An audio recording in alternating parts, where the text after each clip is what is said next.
오직 예수님, 오직 예수님, 예수 그리스도의 은혜와 평강이 여러분 영혼과 육신과 또 하시는 일과 가정에 충만하시기를 축원드립니다. 아멘.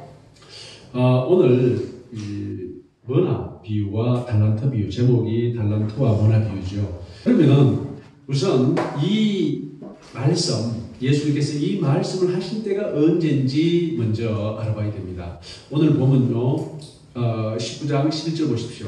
그들이 이 말씀을 듣고 있을 때 비유를 더하여 말씀하시니, 비유가 뭐냐면 지금 이 비유입니다. 머나 비유. 이는 자기가 예루살렘에 가까이 오셨고 그들이 하나님의 나라가 당장에 나타날 줄로 생각합니다. 자, 지금 이게 예수님께서 이제 예루살렘에 입성하시는 바로 전입니다. 그러니까 뭐 넉넉 잡아서 한 열흘쯤 될 거예요. 예수님이 십자가에 달리시기 열흘 전쯤 되는 이야기입니다. 그때 이제 사람들이 어떻게 생각나면요, 이제 예수님이 예루살렘에 들어갑니다. 예수님은 놀라운 기적과 이적과 표적을 행하시는 분이에요. 그래서 예수님이 들어가기만 하면 모든 사람이 예수 앞에 무릎을 꿇고 예수님은 초능력으로 왕이 되실 거라, 그렇게 생각했습니다. 초능력으로 로마를 물리치고 왕이 될 것이라, 아마 그렇게 상상을 했어요. 그러니까 예수님께서 말씀하십니까? 하나님의 나라가 당장에 나타날 줄로 생각합니다. 그래서 이것을 교정시켜주기 위해서 지금 이 말씀을 하시면서 뿐만 아니라 이 말씀에도 우리는 많은 하나님의 계획과 하나님이 의의가 들어가 있습니다. 하나씩 살펴보도록 하겠습니다. 먼저 이 머나가 뭐냐 하면요, 그 당시 화폐입니다. 화폐인데 이 한 머나는 그 당시에 100드라크마 또는 100데나리온의 가치가 있는 거예요. 한 데나리온 또는 한 드라크마는 얼마의 가치가 있냐면요, 노동자의 하루 품삯이라고 합니다. 그러니까 100드라크마면 얼마입니까? 요즘 돈으로 하루 품삯을 10만 원으로 잡으면 간단하게 1000만 원 가량 되는 돈입니다. 한마디로 3달 월급쯤 되는 돈이 바로 한 머나입니다. 한 머나인데 이 머나를 어떻게 나눠줍니까?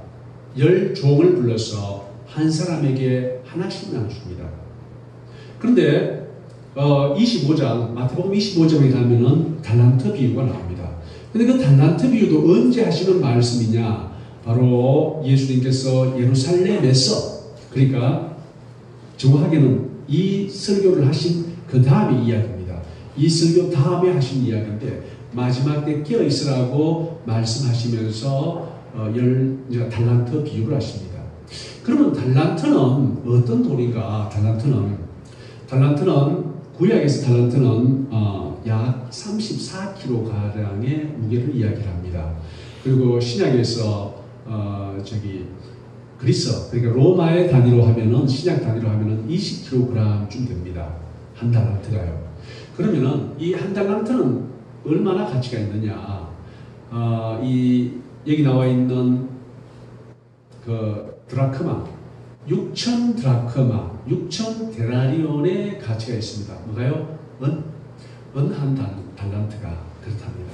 그럼 금은 그 당시 가치로 은의 15배라는 겁니다. 그러면은 한 달란트는 9만 데나리온이 되겠죠. 9만. 여러분들 평생을 살면 9만이 살 것 같습니까? 잘 모르겠습니까? 우리가 1년을 살면 365일이죠. 10년을 살면 3650일입니다. 100년을 살면 어떻습니까? 36,500일입니다. 200년을 살면 72,000일 삽니다. 그러면 9만 달란트라는 것은 우리가 하루에 10만 원씩 벌어도 200년 벌어도 다 못 보는 엄청나게 큰 돈이 바로 한 달란트, 금 한 달란트입니다. 그런데 이 머나를 어떻게 나눠줍니까? 하나씩 나눠줍니다. 공평하게. 그런데 달란트를 어떻게 나눠줍니까? 한 달란트부터 5달란트까지 차등해서 나눠줍니다. 그래서 오늘날 저기에서 달란트를 언어로 한 오늘날 단어가 뭐냐면요, 탤런트. 그래서 그것은 재능이라는 뜻으로 어휘가 변형되어서 사용되어 있습니다. 그러니까 이제 달란트는 뭐냐면, 탤런트는 뭐냐면 재능입니다. 그러니까 역사적으로 내려오면서 달란트에 비유해서 달란트는 뭐다? 바로 재능으로 해석했다. 사실 그게 맞습니다. 자, 그러면은요, 이 두 이야기 다 언제 일어나는 이야기냐면요, 예수님께서 십자가에 달리시기 전, 그러니까 한 이야기는 어쩌면은 하루 이틀 전, 또 한 이야기는 한 열흘 전, 두 이야기가 연속해서 이야기되어집니다. 예수님께서 설교하신 거예요. 그럼 설교하시는 목적은 뭐냐? 여기 나와 있듯이 금방 예수님께서 예루살렘에 들어가면 당장 하나님의 나라가 올 것이라고 생각하는 사람들에게 그게 아니다. 하나님의 나라는 지금 여기 임하는 나라이지만 온전하게 임하는 하나님의 나라는 아직 때가 아니다. 내가 다시 올 그때는 아직 아니다. 그때까지 너희들은 이 땅에서 어떻게 살아라 라고 우리에게 주시는 말씀이에요. 그럼 어떻게 살아야 됩니까? 여기 보세요. 19절 보세요. 이르시되 어떤 귀인이 왕위를 받아 가지고 오려고 먼 나라에 갈 때에, 자, 이 바로 예수님 자신이 얘기해요.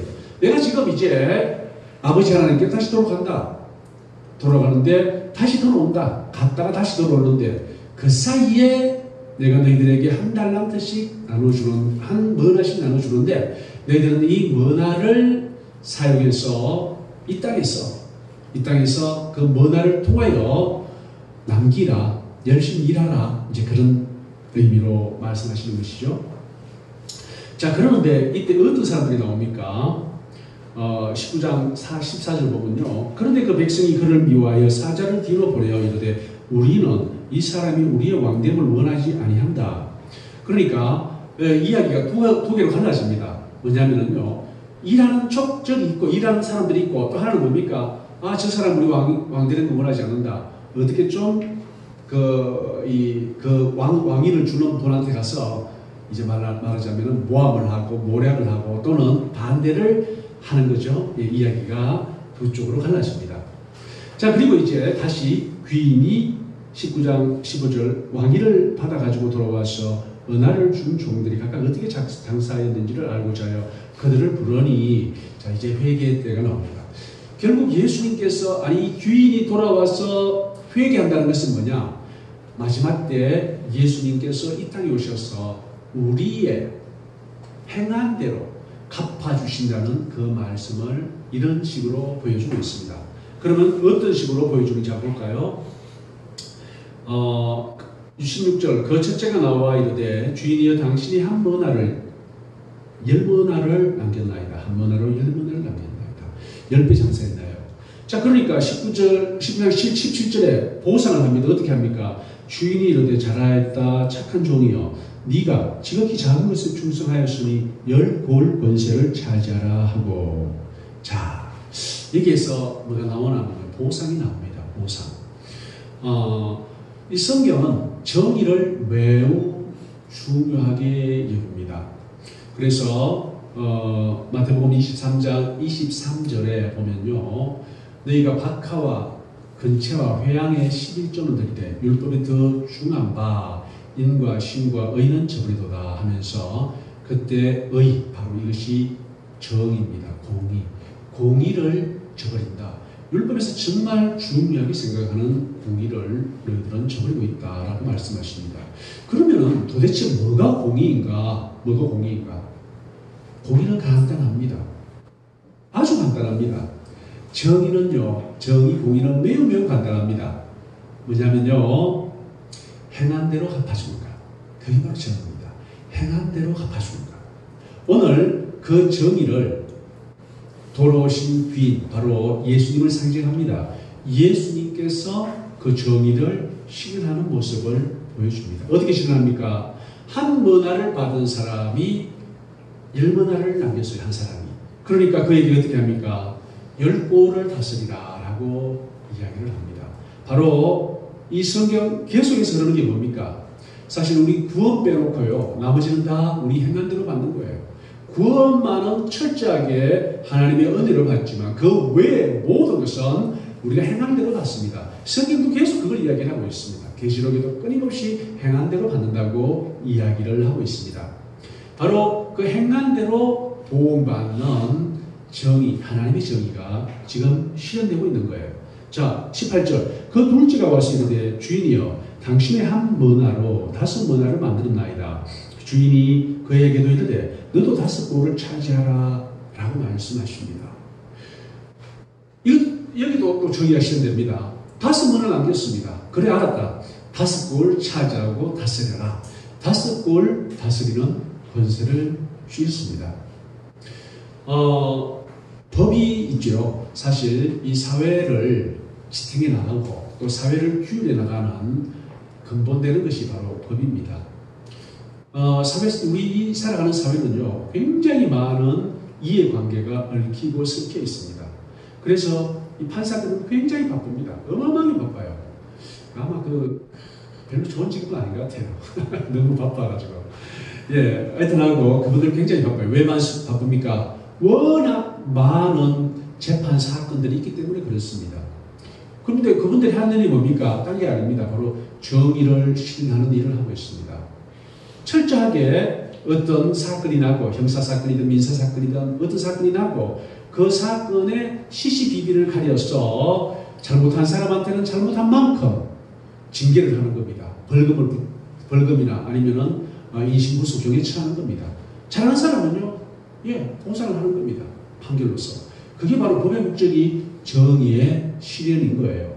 그런데 오늘 예수님께서는 어떻게 정의를 실현하십니까? 간단합니다. 너무나 단순합니다.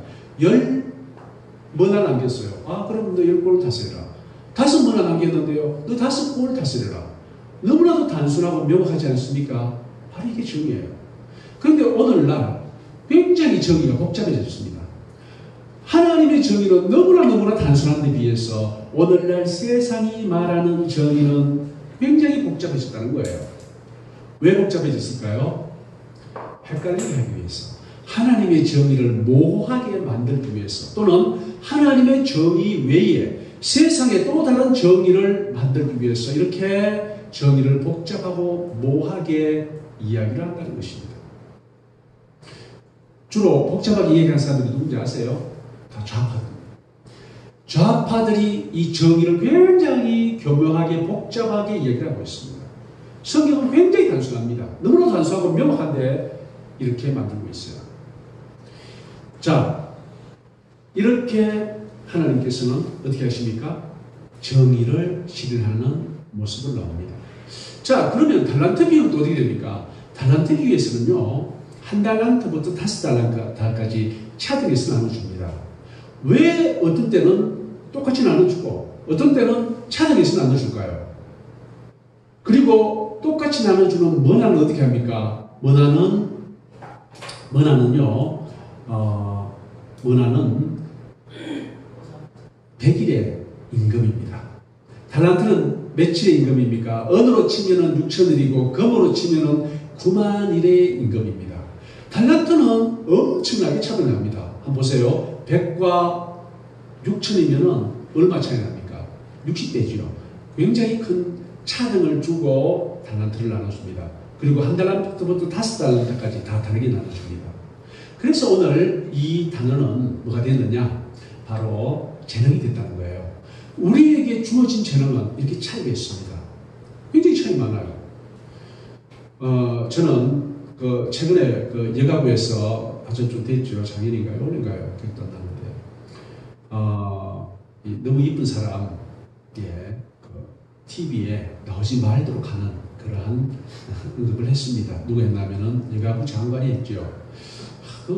저는 여가부 장관이 그 주장하기 전부터 주장했습니다. 예쁜 여자 절대 TV 못 나오는 걸 만들어야 된다고. 사람들 눈이 너무 높아져가지고 이쁜 사람만 바라보는 거예요. 그래서 이쁜 자들은 TV고 영화고 다 내보내야 돼요. 아주 지지합니다. 잘생긴 남자도 TV에 나오면 안 됩니다. 그럼 아무도 TV 안 보겠죠. 뭐 어찌됐든 간에 저도 그런 생각을 한번 해본 적은 있습니다.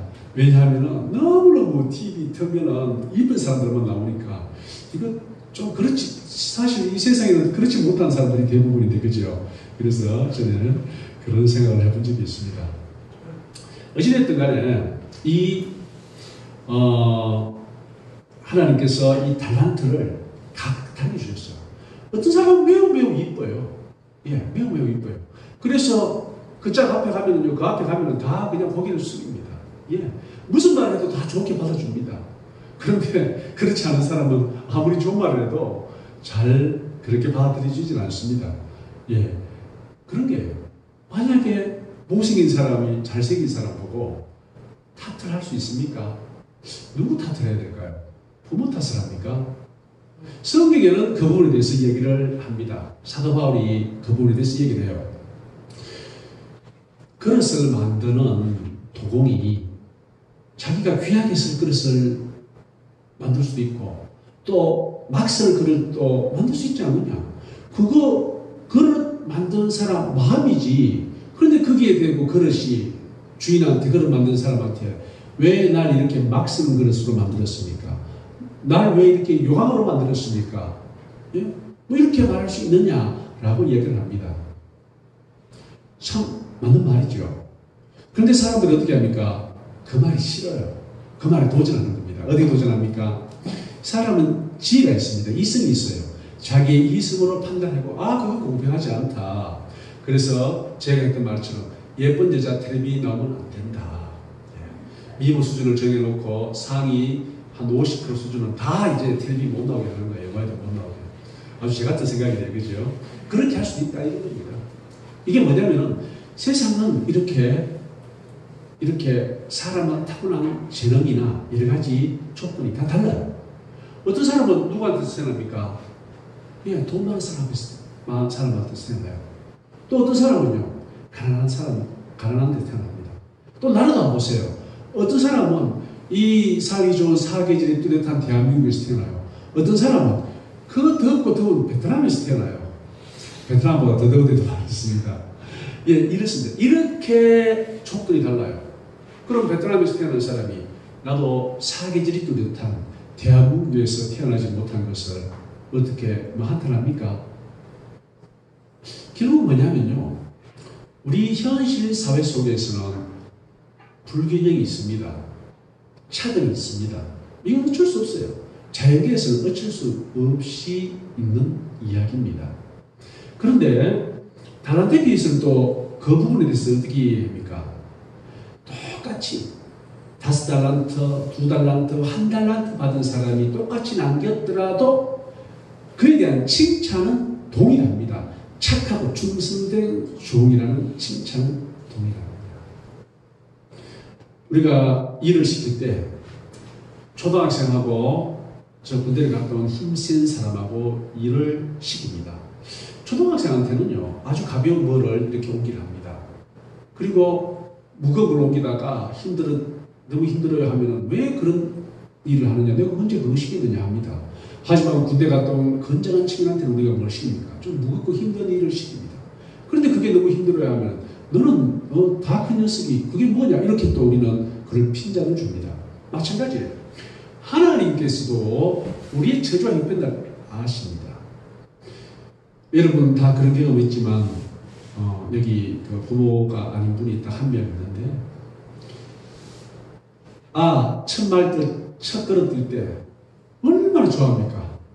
10살 됐는데 첫 그릇 뜰 때처럼 어정어정 그러면 누가 좋아합니까? 말 처음 배울 때요, 하다가 엄마 한마디 나오면요, 엄마가 좋아 미칩니다. 나이 10살 되다가 엄마 하면은 누가 좋아합니까? 그와 마찬가지입니다. 하나님은 우리를 지으시고 우리에게 여러 가지를 주실 때 각각 다르게 주시기 때문에 하나님은요, 더 이상 원하지 않습니다. 그 부분에 대해서 그것만 남기면 되는 거예요. 그래서 달란트 비유를 어떻게 비유를 합니까? 5달란트 받은 사람이 5달란트 받으면 하나님께서는 만족하셨어요. 2달란트 받은 사람이 2달란트만 남겨도 하나님은 만족하셨습니다. 이렇게 더 이상 바라지 않습니다, 하나님은. 그래서 비유를 그래 드렸어요. 그런데 또 한편으로 머나 비유에서 어떻게 됩니까? 동일하게 한 머나씩 줬는데 어떤 사람은 10, 어떤 사람은 5. 다 다르게 남겼습니다. 거기에 대해서도 어떻게 합니까? 차등 있게 분별을 하시면 됩니다. 바로 하나님께서 우리가 이 땅에서 행한 대로 정의를 실현한다는 것입니다. 결국 이 교훈이 오늘날 우리에게 주는 것은 우리는 여기 다 다릅니다. 여기 매우 빼어난 미모를 가진 분도 앉아 계시고 그렇지 않은 분도 앉아 계시는데 빼어나지 못한 분은 나는 왜 누구만큼 외모가 빼어나지 않을까? 그것은 이제 성숙한 우리는 우리가 할 말이 아니라는 거죠. 지금 우리가 왜 나는 부자 부모 밑에서 태어나지 못했는가? 왜 나는 빼어난 미모를 가진 또 외모를 가진 부모님 밑에서 태어나지 못했는가? 또는 빼어난 지능을 가진 부모님 밑에서 태어나지 못했는가? 이런 말을 이제 우리는 하면 안 됩니다. 왜요? 하나님께서 각각 다르게 만드셨고 하나님께서는 우리에게 주어진 상황 속에서 최선을 다함으로써 말이 남기면 그 자체로서 우리를 칭찬하는 겁니다. 어떻게 해요? 5골을 맡기는 거예요. 5골, 10골을 맡기기도 하고요. 바로 그렇게 함으로써 하나님은 하나님의 정의를 실현해 나가는 것입니다. 10달란트 주고 1달란트 주고 10달란트 받은 사람은 더 우대하고 그런 건 없습니다. 그냥 하나님은 주어진 만큼 바라본다는 거죠. 그리고 나중에 보상도 어떻게 됩니까? 똑같습니다. 그런데 문제는 뭐냐면요. 이 세상의 관점이 거기에 들어가면 문제가 생깁니다. 세상을 어떻게 말합니까? 더 많이 가지라고 얘기를 합니다. 더 많이 가지라. 그런데 더 많이 가지지 못하면 또 어떻게 취급합니까? 패자로 인생을 실패한 사람으로 취급합니다. 성경은 전혀 그렇게 말하고 있지 않는데 세상은 우리에게 그렇게 가르쳐줍니다. 그래서 세상의 가르침으로 성경을 바라보기 시작하면은 그때부터 시대에 뒤떨어진 이야기, 현실에 맞지 않는 이야기라고 생각할 수도 있다라는 것입니다. 그렇지만 전혀 그렇지 않습니다. 마지막 때에 하나님께서 다시 오셔서 어떻게 하신다고요? 계산을 하실 때, 마지막 정산을 하실 때가 있습니다. 하나님은 우리에게 무엇을 주었는지 철저하게 아십니다. 정확하게 아십니다. 그분이 우리에게 준 것 이상으로 원하지 않으신다는 겁니다. 준 것만큼 행하면 그걸로 만족하시고 혹시라도 그보다 더 행하면 어떻게 됩니까? 하나님은 10골, 5골을 우리에게 맡기심으로써 우리의 노력에 대해서 보상을 하시고 마침내 하나님의 정의를 실현한다는 것이 성경의 가르치는 것입니다. 이제 우리 가지지 못한 것, 타고나지 못한 것에 대해서 가슴 아파하지 마세요.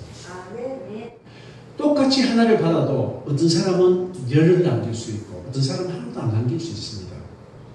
결국 똑같은 조건에서 10을 남긴 사람은 칭찬받고 10골을 맡았습니다. 그렇지 못한 사람은 그렇지 못한 거예요. 오늘 이제 못 남긴 사람도 있습니다. 한번 볼까요? 하나도 못 남긴 사람. 자, 보면요. 20절. 또 한 사람이 와서 이르되 주인이여 보소서 당신의 한 머나가 여기 있나이다. 내가 수분으로 사두었나이다. 21절. 이는 당신이 엄한 아주 엄격한 무서운 두려운 뜻이에요. 사람인 것을 내가 무서워함이라. 당신은 두지 않은 것을 취하고 심지 않은 것을 거두나이다. 이렇게 얘기합니다. 자, 그러면 이 사람은 하나님을 어떻게 바라봅니까? 하나님을 어떻게 바라보냐면요. 무서운 사람으로, 그리고 주인은 무서운 사람으로 바라봅니다. 또 하나는 하나님을 어떻게 생각하냐면 당신은 두지 않은 것을 취하고, 제가 여기 지금 이 컵을 하나 뒀습니다. 그죠? 제가 둔 겁니다. 제가 마실 수 있죠. 그런데 이 한 번화를 그냥 가져온 사람은 어떤 생각을 했느냐? 여기에 마이크가 있어요. 그런데 다른 사람이 와서 저 마이크 내가 가져가야지 하면서 가져가 버리는 사람으로 주인을 바라보았습니다. 또 어떻게 해요? 심지 않은 것을 거둡니다.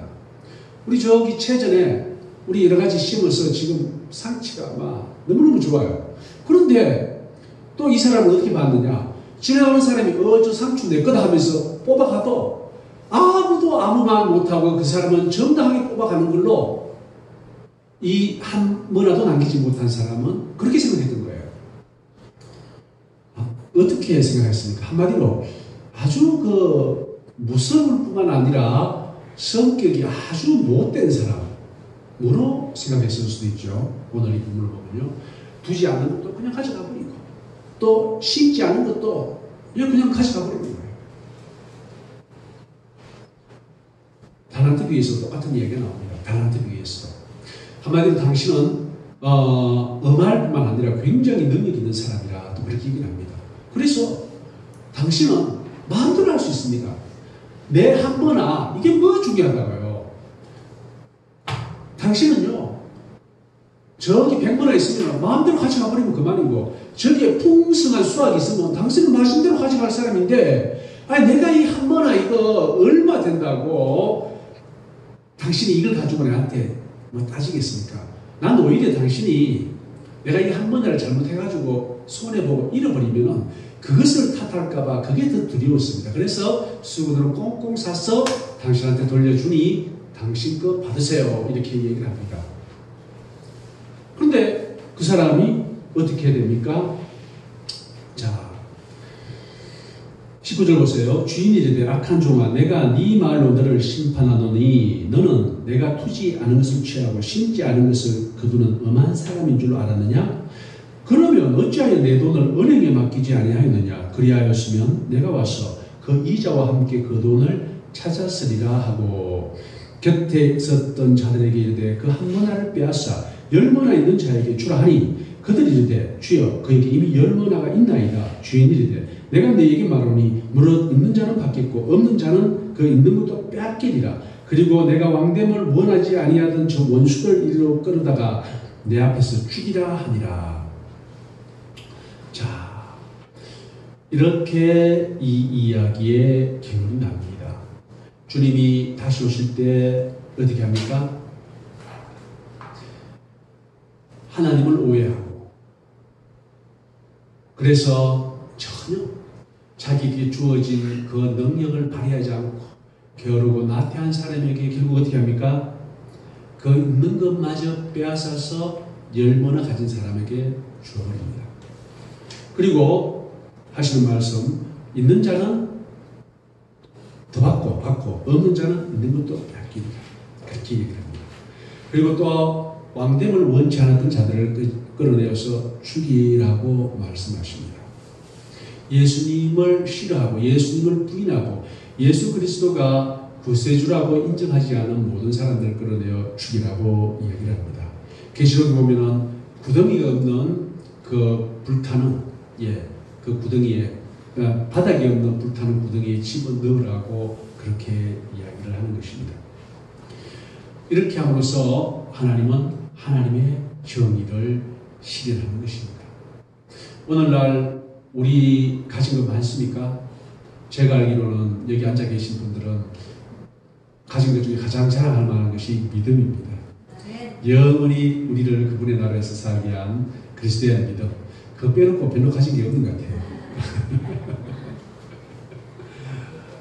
그런데 분명한 것은 뭐냐?